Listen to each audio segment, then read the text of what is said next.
Hello, we're the Geeks and Degenerates. I am Enzo. This is my forever co-host John, and today we're continuing our heist week. And yeah, we're filming this at 6 a.m. So we may be a bit sleepy. And hey, you came up with so much energy. I wasn't ready. So, how did you come across this movie in the first place? I feel like it's become a theme now that I think my dad might have a thing for heist movies.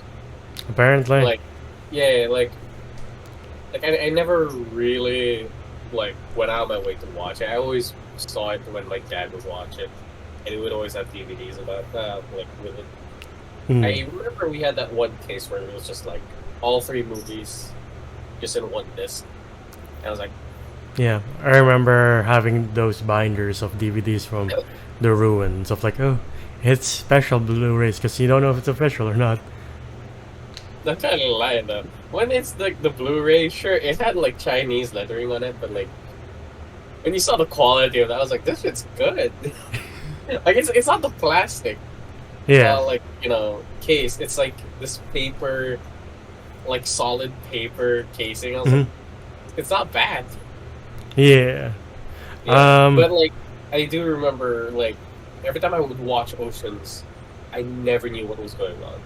Yeah. I think because I was a kid, the movie was too smart for me. Yeah, I think that sets it apart from the other heist movies that you really don't know what's going on until they explain it to you, until you see what they do, and you're like, oh. To be honest, I've only really rewatched the first one. I remember not liking the second and third one as a kid, but maybe I have to rewatch them. Who knows? I definitely don't like the reboot, unfortunately, because I thought that was boring as shit. Ocean's 8? Yeah. They're making another Oceans with the stars of Barbie, Margot Robbie, and Ryan Gosling soon. I think it's set in the 60s too, so we'll see what happens. Not bad, not bad. Yeah. They're gonna be like, oh, they're the father and mother. Danny Ocean. Danny Ocean. I was about to say Frank Ocean.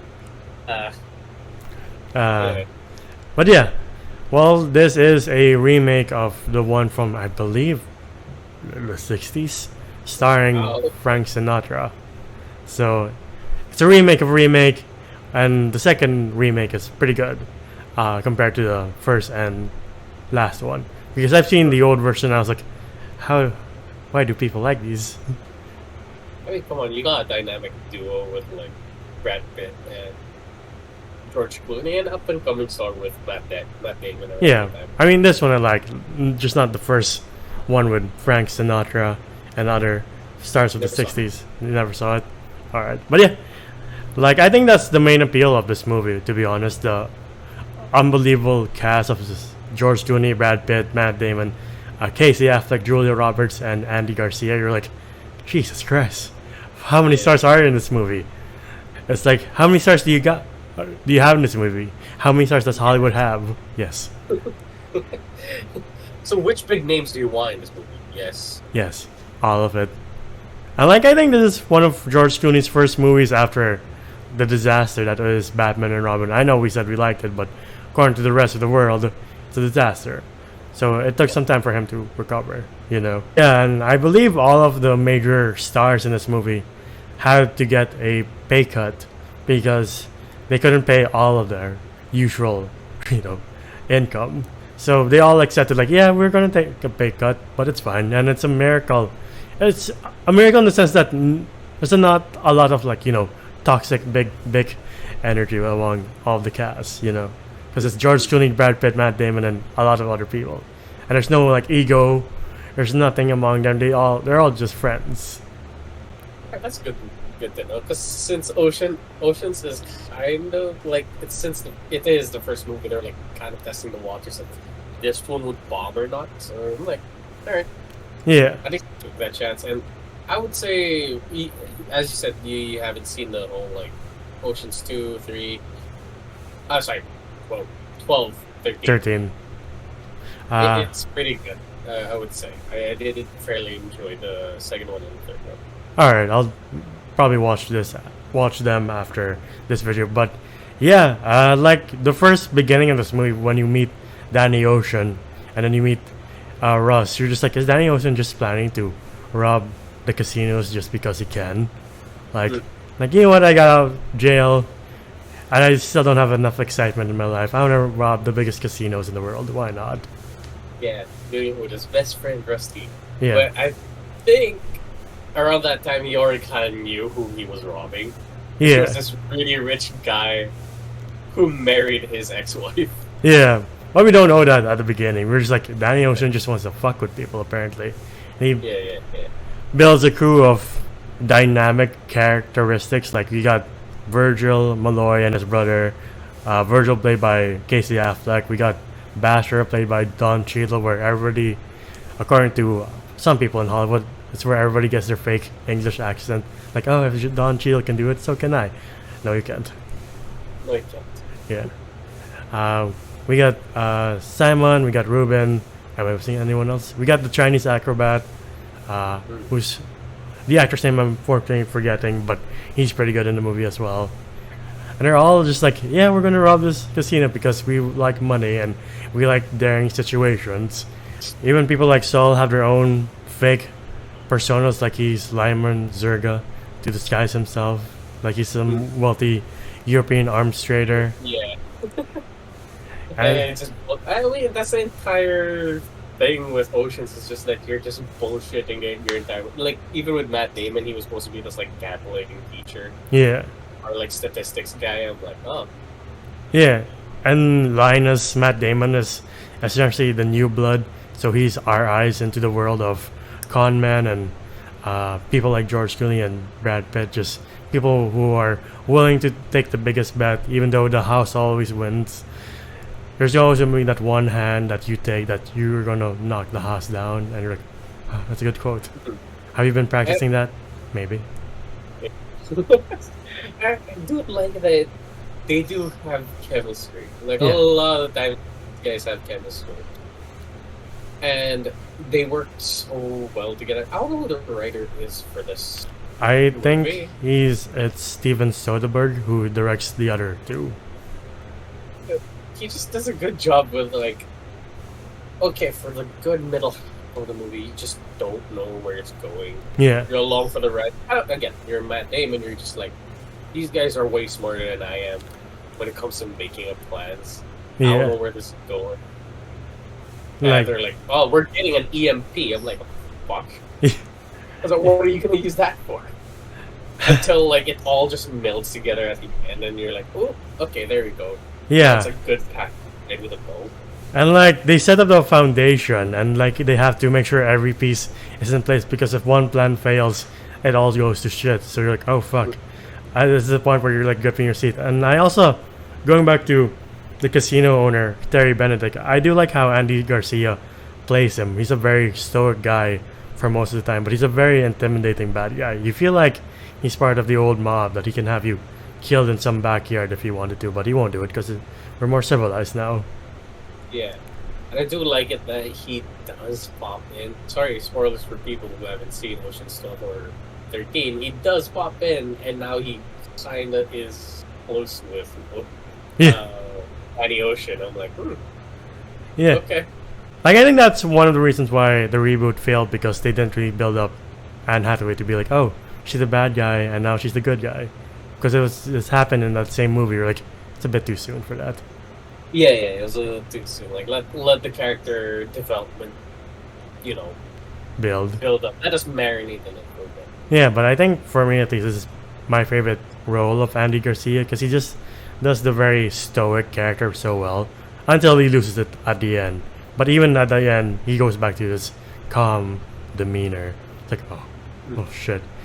Yeah. I will say though that one scene where the acrobats like tried to steal.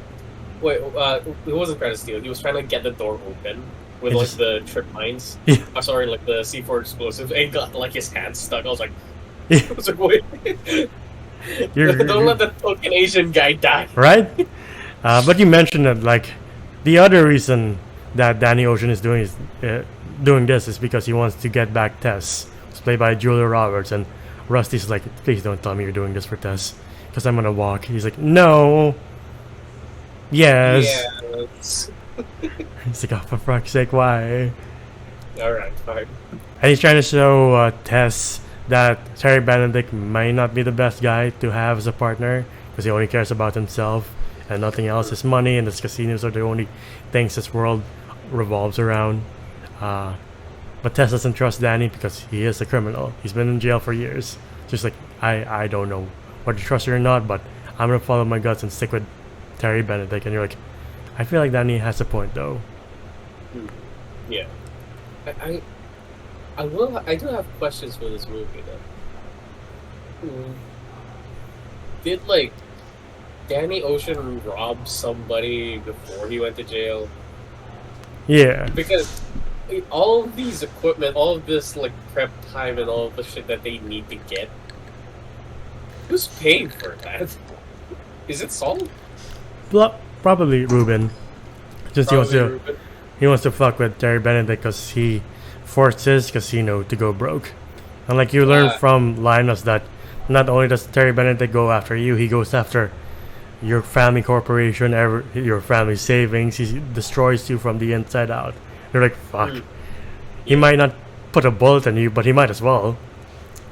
And I love that scene where he just shows like multiple people almost escaping with his money. Yeah. And then last year you just get shot. Right. I do like when they were trying to get the pinch, that EMP thing that Basher needed. And like Danny tells Linus like, you stay in the car, but he's like, I don't want to be with Casey Affleck and his brother, they're annoying, please God, please. Like, no, you stay. And then they get the thing, but Linus goes after them too late. He gets left behind and they're like, he's like starting to chase after the fucking car. and Basher's like, you stupid bastard. Like, oh, okay. Poor Linus getting the shit, his self-ego destroyed by them right now. Like, oh, poor guy. He already has self-confidence issues. Why are you picking at it some more? I do love the character of Linus, especially as it goes through Oceans 12 and 13. I know we're kind of jumping ahead, but he does grow in you as a character. He's not just the rookie anymore. Yeah, he's but more they experienced. still give him the rookie jobs. Yeah. He's just like, why? Seduce the rich guy's wife, do it, and he has the fake nose and everything. It's fucking funny. You gotta watch the other two Oceans. It's so good. Yeah, it's been a while. I just remember not liking them, but like according to you, I have to recheck what my views on them are. So I'll probably do that later. But yeah, I do like the fact that Rusty and Danny pretend to fight about Tess to give Linus the appearance of like, oh shit, is this crew falling apart? I hope not, because I'm in it for the ride and can't fall apart now while Saul is doing his thing, being the rich arms dealer. He's like, Mr. Benedict, can I play something in your vault? He's like, oh, we can use the casino vault. No, that's not good enough. I want your personal vault. He's like, okay. Oh, God. Yeah. Hey, what did he put? Was it like the C4? No, I think it was just fake. If I remember correctly, it was just fake jewels that he pretended like, oh, I got these through arms dealings. But I think they're fake, if I remember correctly. Yeah, then why did he need to get into them? Because he convinced them that they were so precious they needed to be stored in the safest vault possible. No. But their end goal is to get into the vault. Never mind. Why is this diamonds in the vault? I think that next time I gotta rewatch Oceans without being sleepy. But yeah, I think that's just a way for them to get into the vault because he has to monitor the security cameras, making sure that Matt Damon gets in with George Clooney because he's checking if like, oh, did Danny Ocean get past the guards watching over him because he's persona non grata, so he's taken in to be taught a lesson, but the guy that's punching him works for Danny, so he's like, alright, I'm just gonna go through the vents even though you punched you in the face, you fucking idiot. It's fine though. Yeah, but like, I do love this ending scene though. Like, once they finally got all that shit together, and it starts to culminate and they're all like, hey, by the way, we're robbing you. Yeah. And then they check the cameras like, no, you're not, you're lying. was like, check it again. And they see like this footage of people like stealing shit from his boat. Yeah. I felt bad for Lannis's character pretending to fire Frank. Frank's like, you people are racist, man. I'm the only people are racist. Yeah, he called him a slur, and you're like, oh fuck. And he's like, hey, you guys are racist. I'm the only black guy working here, and you're picking me out. How could you? This guy, motherfucker, just singled me out. He's like, calm down. He's like, no, I won't calm down. It's like, fine, you're fired. Don't let me ever see you in my casino. Like, you better do what he says, man. He's gonna kill you. Yeah. And then Linus and Danny Ocean sneak into the vault with their Mission Impossible gear, and that's when the Chinese acrobat gets his hand stuck in the C4, and they're like, wait, let's not kill the guy. Please. Thank God it was a little bit delayed, too. I was like, oh, thank God. Right? Like, I don't want to see... batteries? Yeah, they did a Dark Knight, we're just like... Right? But yeah, I do like the security camera making Terry Benedict think like, oh shit, I am being robbed. I better call down SWAT, and they negotiate, but Terry Benedict thinks he has the upper hand. It's like, yeah, they'll never leave with my money because I'm gonna send down SWAT. But they do threaten like, oh, if you come after us, we're gonna blow another half of your earnings, so you better not come after us. Yeah, how much was it again? Like, how much they were getting? 160 million. 9 billion pesos. Yeah. And then the SWAT team goes down, and you think they fucked up their end because you hear an explosion, and then the van outside the airport explodes too, and you're like, who wins though? What the fuck? Right? And then, like, they kind of show what the fuck happened. Yeah. Footage is fake because they made a whole vault themselves. Yeah. Or, sorry, they recreated the vault. And then you just see the original SWAT team, which is like, that was them the whole fucking time. Yeah, that was Brad Pitt and the rest of the crew, and you're like, I knew that voice sounded familiar. Fuck. And they're just walking off with the duffel bags. I was like, with the real cash. Yeah, see, that's how you do it. And then you're still like, what the fuck happened? Because Terry Benedict's like, these are just all magazine covers. What the fuck? And then you see Brad Pitt remove his helmet, and you're like, Tons. Yeah. Rusty just removes his helmet, and you're like, oh fuck. What the what? And they leave with the actual money. Like, my jaw dropped the first time seeing him just remove the helmet. I was like, oh, okay. Yeah, that's why you're like, oh, that shit is smart. Wow. Yeah, and that's when you see Terry Benedict finally like lose it.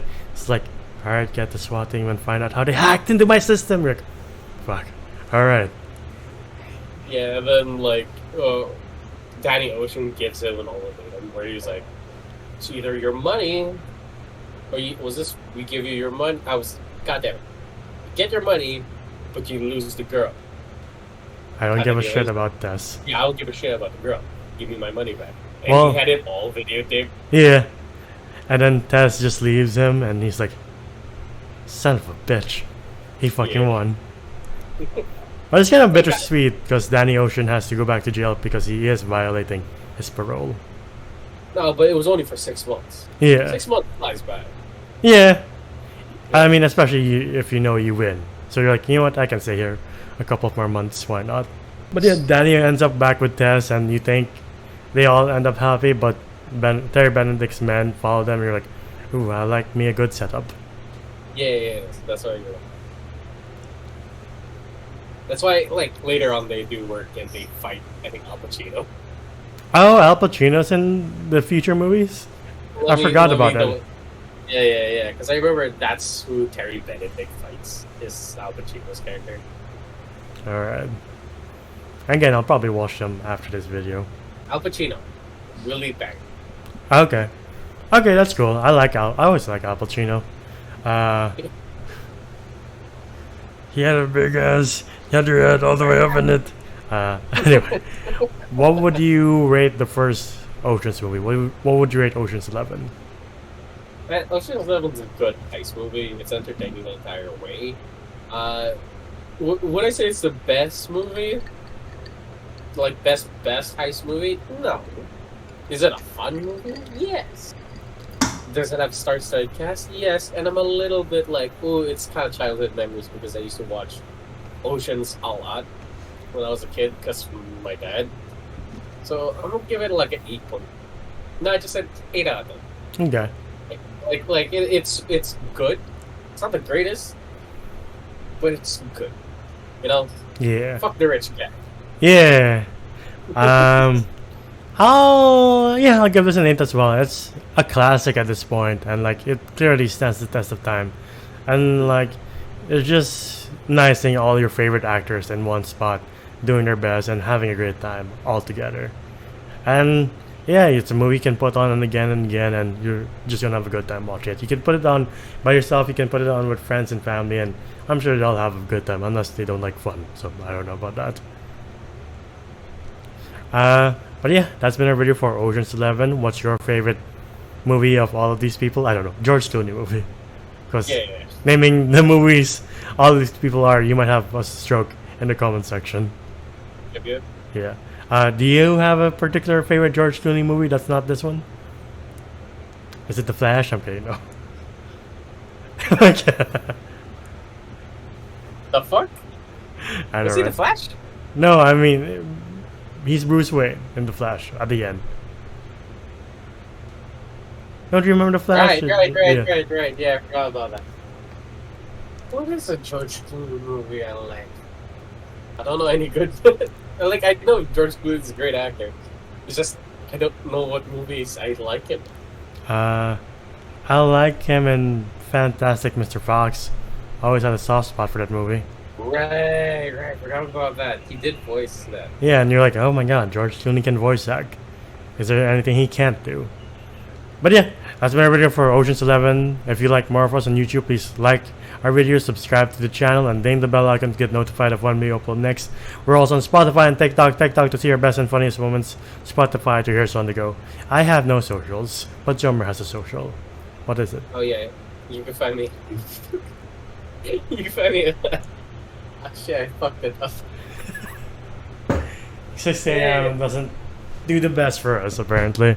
Well, it doesn't. But we do this for you. Yes. Anyway. You can find me at JohnGM on Instagram. It is my already. And until the next video, we'll see you then. Bye, everybody.